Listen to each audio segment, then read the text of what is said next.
Good afternoon, everyone.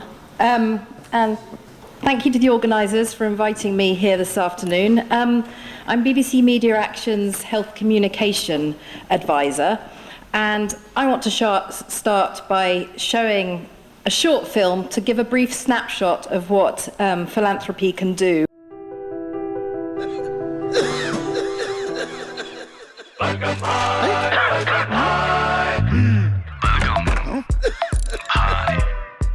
दो हफ्ते हो गए क्या? 2 हफ्ते हो गए क्या? हाँ हो गए। क्यों? Myself बलगम भाई।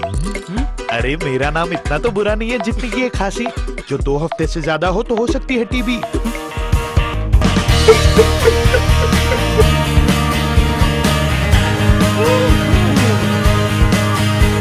We use every single conceivable touch point to reach audiences. We use mass media using television and radio. We use mid-media approaches where we use things like street theatre. मैं एक अभिनेता हूँ जो भारत के बिहार प्रांत का रहने वाला हूँ। हम दूर गांव में जाकर के माँ और बच्चे के स्वास्थ्य के बारे में जानकारी देते हैं। कौन थी? अरे वो रही आशा। We talk to the mothers and fathers, grandmothers and mother-in-laws. We try to connect with the real life of the rural people.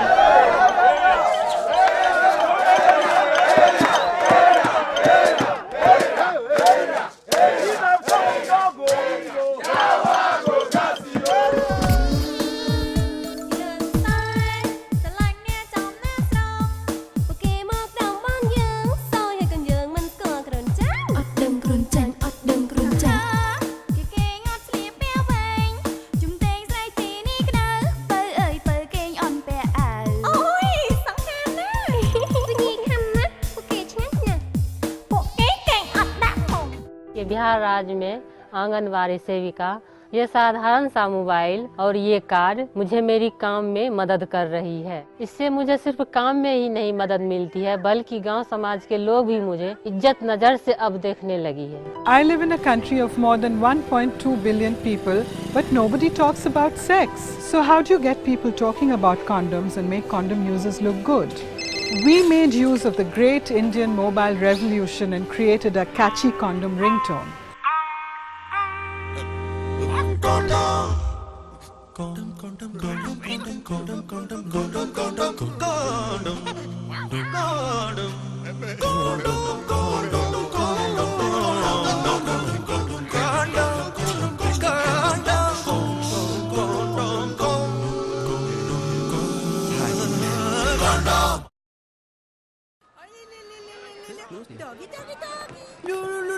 लो क्या नाम है?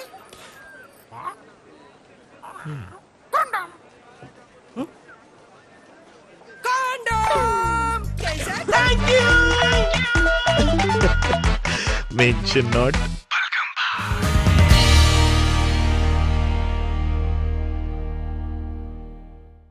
Well, that's all down to our colleagues and partners around the globe. So how come that work was a result of philanthropy? Well, because BBC Media Action is the BBC's international development charity. Yes, we have the BBC name, but we are entirely externally funded. We're not funded under the license fee that UK TV watchers have to pay. We use media and communication to inform, connect, and empower people in Asia, Africa, and the Middle East. We work to address governance and rights, resilience and humanitarian response, and my area, and obviously why I'm here today, health.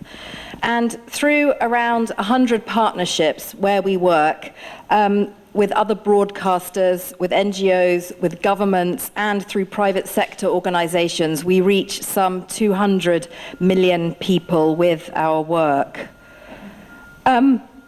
Briefly, we're funded from a range of different sources. About half of it is from bilateral donors, a lot of that from DFID.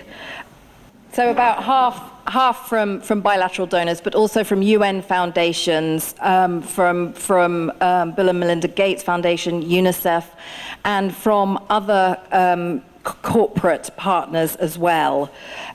We receive gifts in kind from the corporate sector. For instance, flights from Etihad, the airline, help with communications from Inmarsat. We form those kind of partnerships to help us with our work.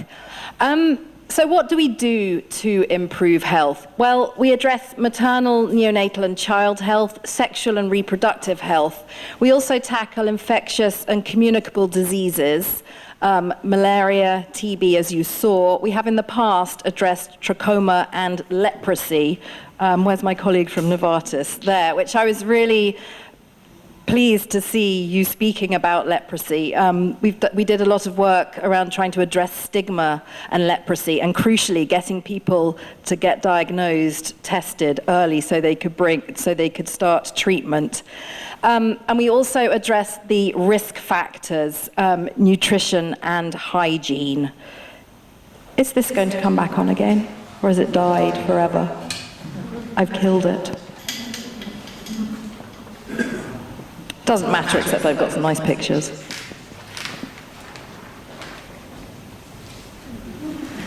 Anyway, I shall continue. What do we seek to do with media and communication? Well, we broadly try to achieve social and behaviour change and governance and accountability. We try to increase healthier behaviours and reduce riskier behaviours. We try to strengthen social norms so they're more supportive, as I mentioned before, addressing stigma, addressing gender inequalities, access, etc. We also, part of our work is to strengthen health systems. I wish I could show you these photos. They're really nice photos. Blank screen. Our approach is to use multiple platforms. As my colleague in the film said earlier, we use whatever form of media and communication reaches those that we are trying to reach. So yes, it can be television. That film was a lot of television because that makes a film. We also use radio, we use online, and increasingly mobile phones, mHealth. We create content and programs with our partners that engage, that entertain, that resonate. We try to influence the drivers of change in order to achieve our objectives. Those drivers of change could be knowledge, they could be skills, they could be self-efficacy, motivation, whatever we identify as what may lead to change. And finally, at the core of our approach is training and capacity strengthening work, both with other local broadcasters, but also with the health communication departments of ministries of health. For instance, in India, we've developed mHealth services. Thank you. We've developed an online training, a mobile phone-based training course for community-based health workers. So a broad range of training and capacity strengthening. And finally, to do our work, everything is underpinned by research at all stages of our process. We cannot possibly think that we're going to drive change, influence behavior, unless we have insights into our audiences, both in terms of knowledge and practices, but also in terms of media access, media habits, media likes, media dislikes, and also lifestyles and worlds, so that we can create programming and content that truly does resonate. We do a lot of qualitative and quantitative research to inform, to test, to monitor and evaluate our programs. And my final slide is just giving a little bit of a word to the impact. Yes, we have to measure our impact. Over the years, we've become more rigorous about how we do it. A range of different research methodologies are used. The India condom campaign that you saw in my film, a major objective of that was to increase discussion among young men around condoms, to normalize condom use. It resulted in an 18% increase in discussion. It led to a 21% decrease in embarrassment in buying condoms. A maternal and child health project, which was what we call multi-platform, used a range of different media and communication platforms, one of which was a radio program at its centerpiece. One of the findings were, at the end, that 74% of frequent listeners had had gone for the recommended 4 antenatal care checkups during their last pregnancy, compared to 52% of non-listeners. And any researchers here, that as well as being a comparison between those who had been exposed to the program and those who had not been exposed, that was also adjusted for confounders such as educational levels, access to clinics, etc. Finally, a project in Nigeria around HIV and sexual and reproductive health. 35% of the radio show's listeners reported some form of behavior change after listening to the program. So that's just a very brief snapshot about what media and communication can do. Yes, we need philanthropy to enable us to do our work. Far more importantly, we can help people like Bemba's parents get him to the clinic on time, get people diagnosed to end NTDs. So thank you very much.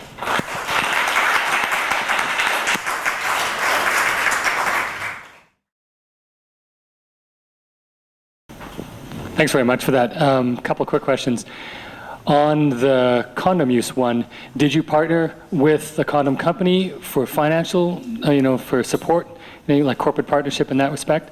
And secondly, would you partner with a Canadian organization who wants to work at leprosy stigma reduction? Because you have obviously excellent skills at that. And how do I get a hold of you to do that?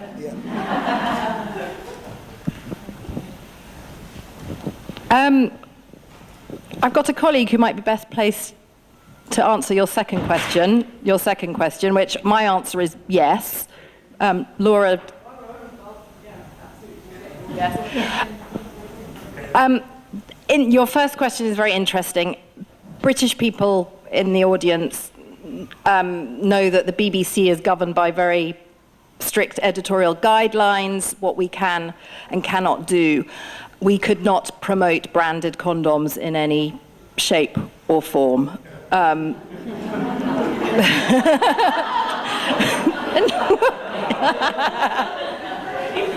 the American didn't like that. I must remember that for future.